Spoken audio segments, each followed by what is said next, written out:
Ashawo, useless girl. As Ashawo pays my bills and I am happy doing it. Ashawo, useless girl. Ashawo. Look at this hopeless girl, selling her body to men all because of money. Very useless girl. Precious, can you stop this your wayward lifestyle and focus on becoming a good person? But what if I tell you that sometimes we shouldn't mock or laugh at people's lifestyle or the way they are living their lives? Because everyone has a story behind their life that makes them choose the way they live. Watch carefully as this story teaches us important lessons about stopping to mock people on the streets. In the busy city of Benin City, Edo State, everyone knew Precocious, but nobody knew her story. They only saw what she had become, not what life had done to her. Precious was 22 years old. She dressed in short skirts and tight tops that showed too much of her body. She wore makeup that was too bright and shoes with very high heels.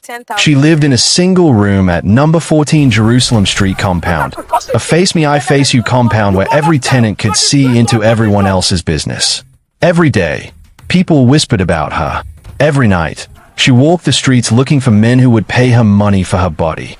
The women in the compound mocked her openly. The men looked at her with disgust during the day, but some of them visited her room at night when their wives were sleeping. The mothers in the compound used Precious as a warning to their daughters. Don't be like Precocious, they would say. Study your books. Go to school. Don't end up like that useless girl who sleeps with men for money. Even the children in the compound had learned to insult her. They would see her coming and start chanting, Ashawo, Ashawo, prostitute is coming. Their mothers would laugh and do nothing to stop them.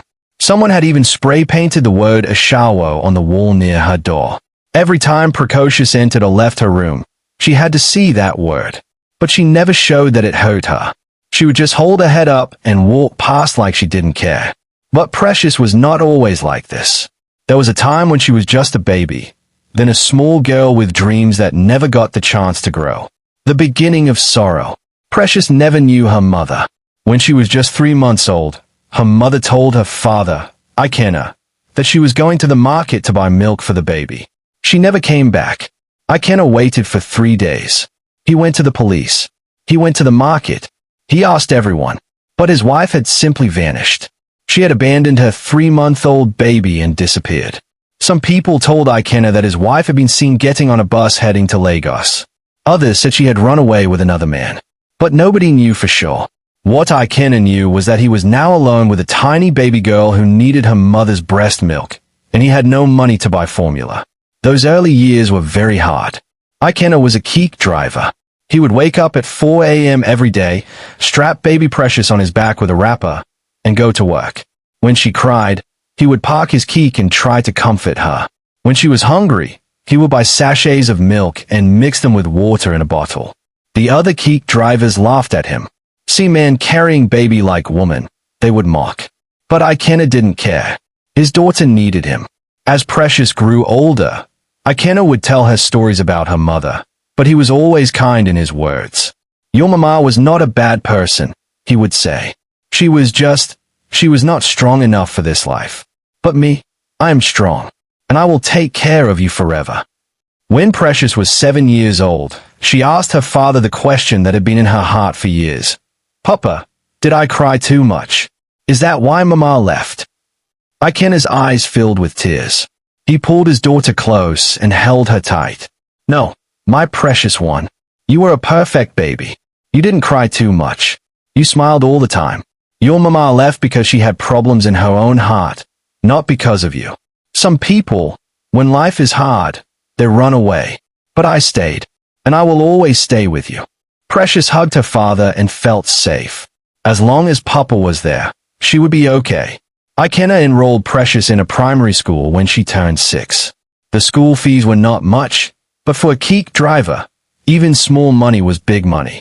Ikenna would work from morning until late at night, skipping meals so that his daughter could eat and go to school. Precious was a very intelligent child. Her teachers said she learned very fast.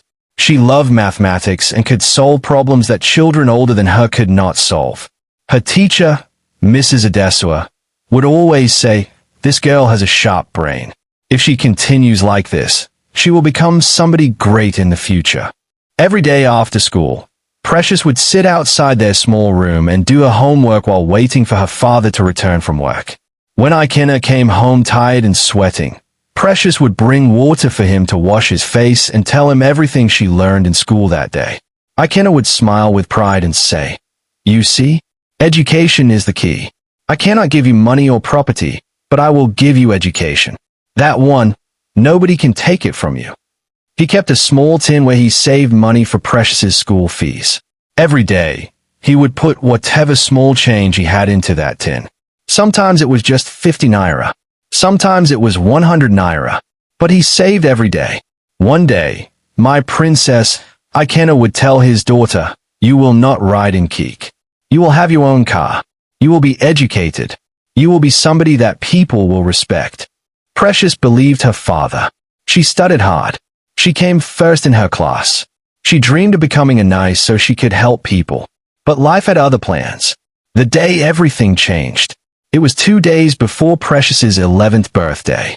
She was in primary 5. She had just received her report card and she came first in her class again. She was so excited to show her father. That evening, Ikenna was rushing to make more money so he could buy a small cake for his daughter's birthday. It was raining heavily. The roads were slippery.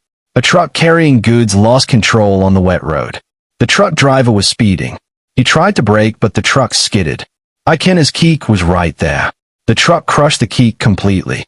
Ikenna died instantly. When the news reached Precious, she was at home preparing rice for her father's dinner. A neighbor came running, crying and screaming. "Ikenna has had accident.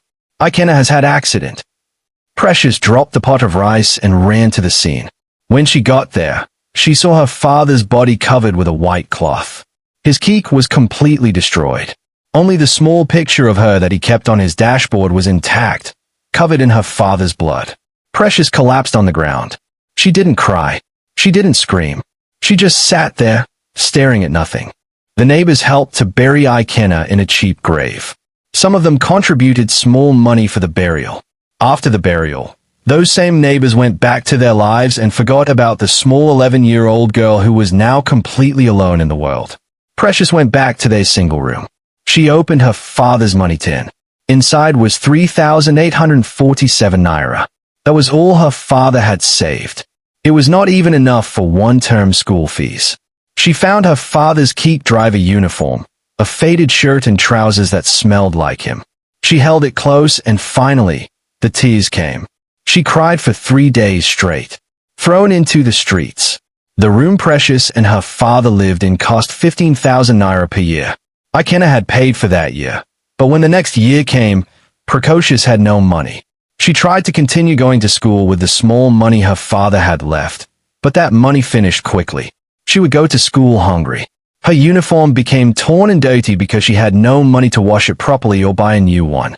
After 3 months, her teacher Mrs. Adesua called her aside. "Precious, you have not paid school fees for this term. The headmaster says if you don't pay by next week, you cannot write the exam." My father died," Precious explained, tears in her eyes. "I have no money." Mrs. Adesua felt sorry for her. She even brought her own money and paid for one term. But she could not continue doing that forever.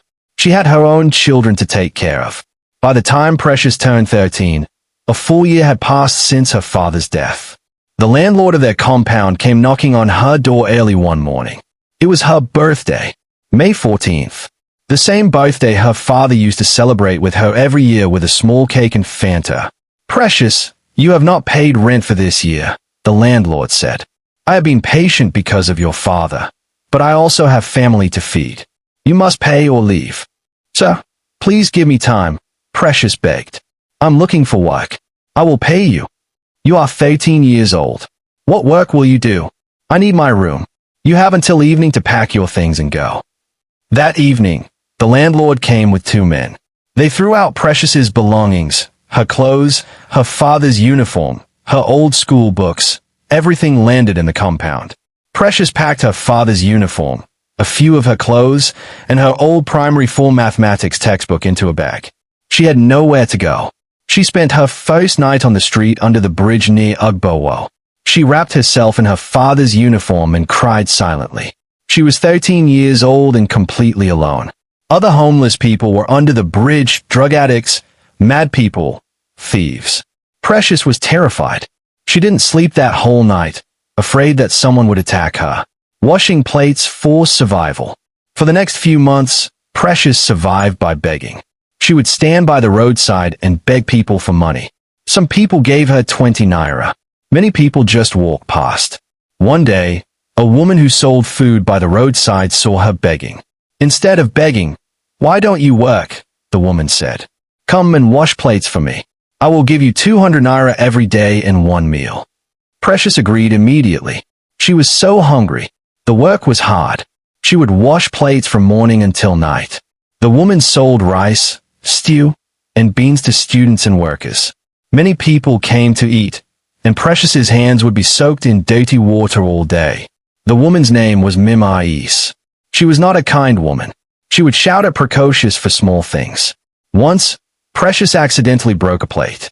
Mimais slapped her hard across the face and removed the cost of the plate from her 200 naira pay. That day, Precocious went home with only 50 naira. But Precious endured it because at least she was eating once a day and earning small money. While washing plates, she would watch people eat the food she had just washed plates for. Her stomach would be growling with hunger, but she could only eat after everyone had finished, and sometimes there was no food left. Mimais had 3 children. Every morning, Precious would watch them prepare for school in their clean uniforms, carrying lunch boxes their mother had packed. They would laugh and play while waiting for their mother to give them transport money. Precious would watch them and remember when her father used to give her money for school. Tears would fill her eyes, but she would quickly wipe them and continue washing plates. There was a primary school near Mimais' food stall. During break time, Precious would stop washing plates and stand by the fence, watching the children play. She could hear the teachers teaching. She could see the children writing in their notebooks. One kind teacher named Mr. Ozaze noticed her standing there every day. He started bringing her leftover food from his lunch. He didn't ask her questions. He would just hand her the food and say, "Eat, my dear." This continued for 2 months. Then one day, Mr. Ozaze was transferred to another school. The day he left, he gave Precious 500 naira and said, "I wish I could do more, but this is all I have. Take care of yourself." Precious cried that day. She had lost another kind person in her life. After working for Mimais for 6 months, Precious asked for a salary increase. "Mama, please, can you increase my pay to 300 naira? The 200 naira is not enough." Mimais got angry. "You are not satisfied? There are many girls looking for this work. If you don't want it, go." Precious shut her mouth. She needed the work. She found another job washing clothes for a woman called Madame Vero. This woman was even worse than Mimais. She would give Precious huge piles of dirty clothes. Her husband's work clothes that were covered in grease, her children's school uniforms, bed sheets, curtains, everything. Precious would wash from morning until her hands were red and painful. Madame Vero would inspect the clothes like a soldier, and if she found any small stain, she would refuse to pay. "You did not wash this one well," she would say, pointing at a tiny spot. "Wash it again. I am not paying you until everything is perfectly clean." Sometimes Precious would wash the same clothes 3 times before Madame Vero was satisfied. The payment was 300 naira per day, but most times, Madame Vero would find excuses to reduce it. "This one is not white enough, 50 naira off. This one still smells, another 50 naira off." By the end, Precious would go home with 150 or 200 naira for a full day's hard work. But she endured it. She had no choice. The woman who changed everything. One day, Precious went to Madame Vero's house to collect clothes for washing. A woman was visiting Madame Vero. This woman's name was Judith. Judith was around 35 years old. She dressed in a way that made it clear what kind of work she did. Tight clothes, heavy makeup, long weave, and expensive perfume. She was a prostitute, but she had money. She wore gold jewelry and carried an expensive handbag. Judith watched Precious wash clothes in the backyard. She saw how thin the girl was. She saw the sadness in her eyes. When Precious finished and was about to leave, Judith stopped her outside the gate. "What is your name?" Judith asked. Precious, Ma. How old are you? I'm 16, Ma. Do you go to school? No, Ma. I stopped many years ago. Judith looked at her with something like pity in her eyes. Look at you, working like a slave. And for what? 200 naira? 300 naira? Do you know how much money I make in one night? Precocious didn't answer. She knew what Judith was talking about. I used to be like you, Judith continued. My parents died when I was young. I washed plates. I washed clothes. I swept compound for people. I was suffering.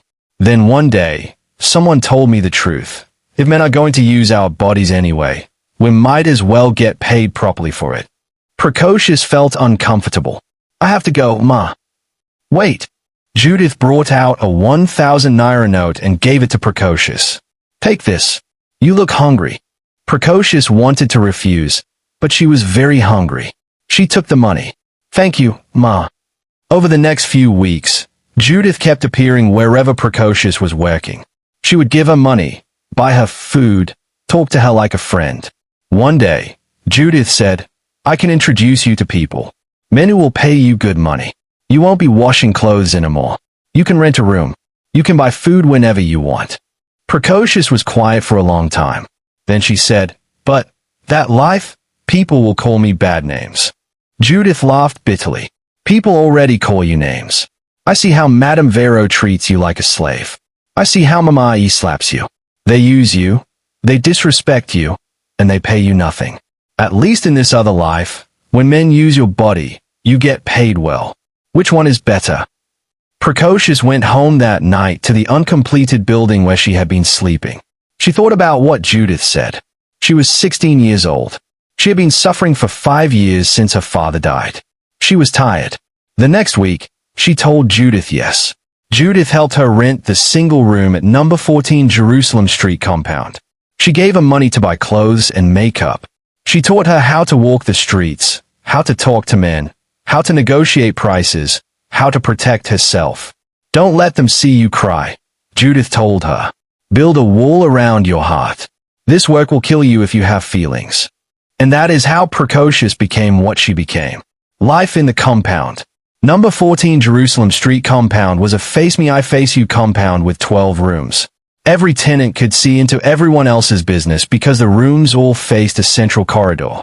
The compound was full of families. Mama Ijike, who had 4 children, Madame Beatrice, who sold provisions, Brother Tony, who was a tailor, and many others. When Precocious first moved in, people were normal with her. But soon, they noticed the kind of visitors she had. Men would come to her room at different times. Sometimes 3 different men in one night. The rumors started spreading. Within 1 month, everyone in the compound knew that Precocious was a prostitute. The mockery began.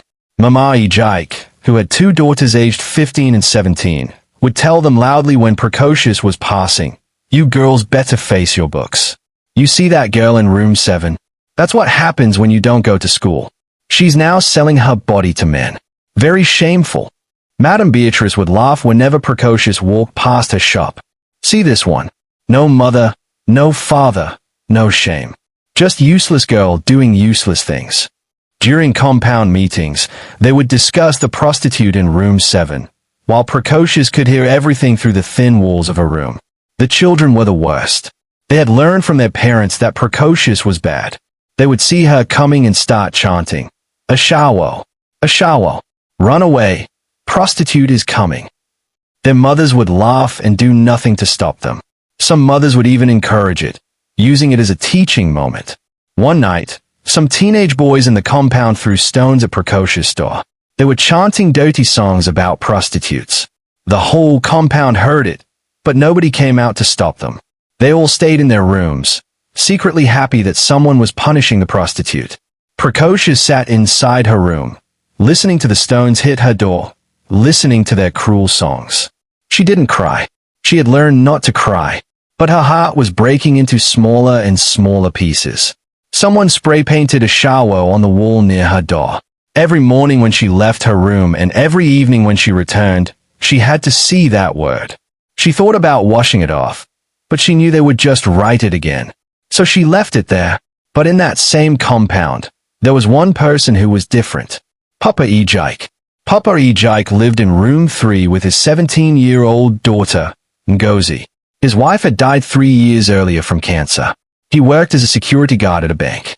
Papa Ejike was a quiet man. He didn't participate in compound gossip. He minded his business and took care of his daughter. Unlike the other tenants, Papa Ejike never mocked Precocious. He never laughed when others insulted her. He never joined in the compound meetings where they discussed the prostitute problem. In fact, Papa Ejike did something that surprised everyone. He was kind to her. When the children threw stones at Precocious' door, Papa Ejike came out and stopped them. "Go to your houses," he shouted. "What kind of training do you have? Your parents taught you to throw stones at people." The children ran away. When Mama Ejike complained that her children were being corrupted by living in the same compound with a prostitute, Papa Ejike said something that shocked everyone. "If you are so holy, why don't you help her instead of mocking her? She's just a young girl. She has no family. Instead of insulting her, ask her what happened to her life. Maybe if somebody had helped her when her father died, she wouldn't be doing this work." After that, people in the compound started calling Papa Ejike the prostitute's defender. But Papa Ejike didn't care. He never spoke directly to Precocious much. He would just nod at her when they met in the corridor. But he did small kindnesses that he thought she didn't know about. When Precocious couldn't pay her rent 1 month, someone paid it anonymously. She didn't know it was Papa Ejike. Sometimes, when Precocious came home late at night hungry, she would find a wrapped plate of food by her door. No note. No name. She didn't know it was Papa Ejike's daughter, Ngozi, who Papa Ejike would send to leave food for her. Papa Ejike had lost his wife. He understood what loss felt like. He understood that life could be cruel. He looked at Precocious and saw someone's daughter who had lost her way because nobody cared enough to help her. His own daughter, Ngozi, once asked him, "Papa, why are you kind to her? Everyone says she is a bad girl." Papa Ejike responded, "Everyone sees what she has become. Nobody asks what made her become this way. She is somebody's child. If I died and you were left alone, I would want someone to be kind to you. So I am kind to her." Ngozi learned something from her father that day. She learned that kindness is more important than judgment. But the rest of the compound continued their mockery. And Precocious continued her life, building higher walls around her heart, pretending she didn't care. The day everything changed again. It was a hot Saturday afternoon. Precocious was sitting outside the compound, just getting fresh air. She had had a rough night with a client who refused to pay her fully and had slapped her when she complained. Her face still hurt. Her heart hurt more. The compound was busy. Mama Ejike was washing clothes. Madame Beatrice was selling provisions to customers. Children were playing football in the street. Then, a big black car drove slowly into Jerusalem Street. This was unusual because most people in this area couldn't afford big cars. The car stopped right in front of number 14 compound. Everyone stopped what they were doing to look. A man stepped out of the car. He was tall, very handsome, probably in his early 30s. He wore an expensive shirt and trousers. He had the look of someone who had been abroad, neat, well-groomed, successful. He stood there looking at the compound building like he was seeing it for the first time in many years. Mama Ejike rushed to him, cleaning her soapy hands on her wrapper. "Good afternoon, sir. Are you looking for someone?" The man smiled. "Good afternoon. I am looking for the landlord. I heard he passed away. I am his son. My name is Chukwudi." The whole compound went silent. Everyone knew the story. The landlord had died 2 years ago.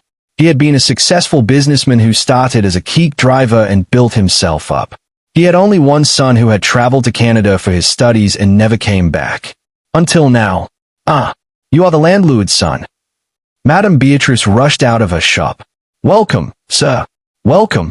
We have been managing the compound since your father died. Your father was a good man." Chukwudi smiled politely. "Thank you. I came to see the property and meet the tenants. I have been busy abroad, but I think it's time I take proper care of my father's properties." Everyone started gathering around him, introducing themselves, welcoming him, trying to make good impression.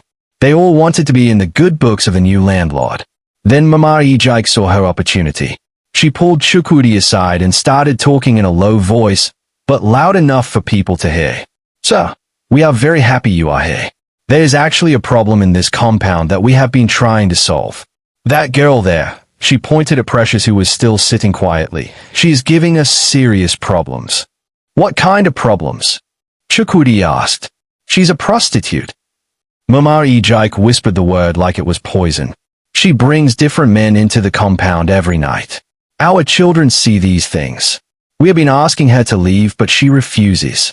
So, now that you are here, please help us remove her. She is spoiling this compound." Other tenants gathered and started supporting Mama Ejike. "Yes, sir. She is very useless. Our children are learning bad behavior because of her. Respectable families cannot live with prostitutes." Chukwudi listened to all of them. Then he looked at Precious. She was sitting there, not saying anything, just looking at the ground. She had heard everything. She knew what was coming. Another place she would be thrown out from. Chukwudi walked over to her. Everyone watched. "What is your name?" he asked. "Precious, sir," she said quietly, still not looking up. "How long have you lived here?" 6 years, sir." "Do you pay your rent?" "Yes, sir. I pay every year." Chukwudi turned to face the other tenants. "So let me understand. She pays her rent on time. She lives in her own room that she paid for. And you want me to throw her out because you don't approve of her job?" Mama Ejike was shocked. "But say, she is a prostitute. What will people say about your compound?" Chukwidi's face became serious. "My father built this compound to give people homes. He always told me, everyone deserves a place to sleep. He didn't say everyone except prostitutes deserves a place to sleep. She pays her rent. She is not stealing. She is not causing fights. She is just living her life.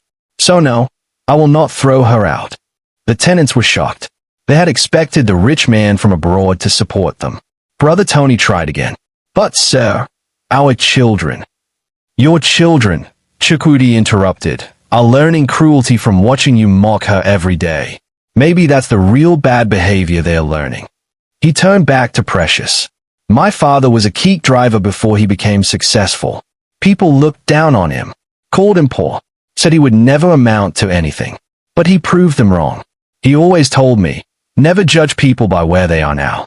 You don't know their story." Precious looked up at him for the first time.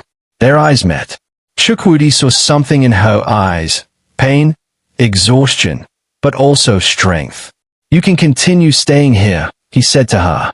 "Nobody will harass you." Then he turned to all the tenants. "And if anyone has a problem with that, they are free to leave. I will not throw her out for doing nothing wrong." The compound was silent. Nobody knew what to say.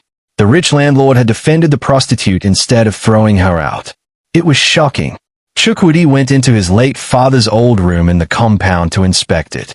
The tenants scattered, whispering among themselves, shocked and angry. But Precious just sat there, tears quietly rolling down her face. For the first time in 6 years, someone had defended her. Someone had treated her like a human being. A different kind of man. Chukwudi stayed in Benin City for 1 week to handle his father's properties.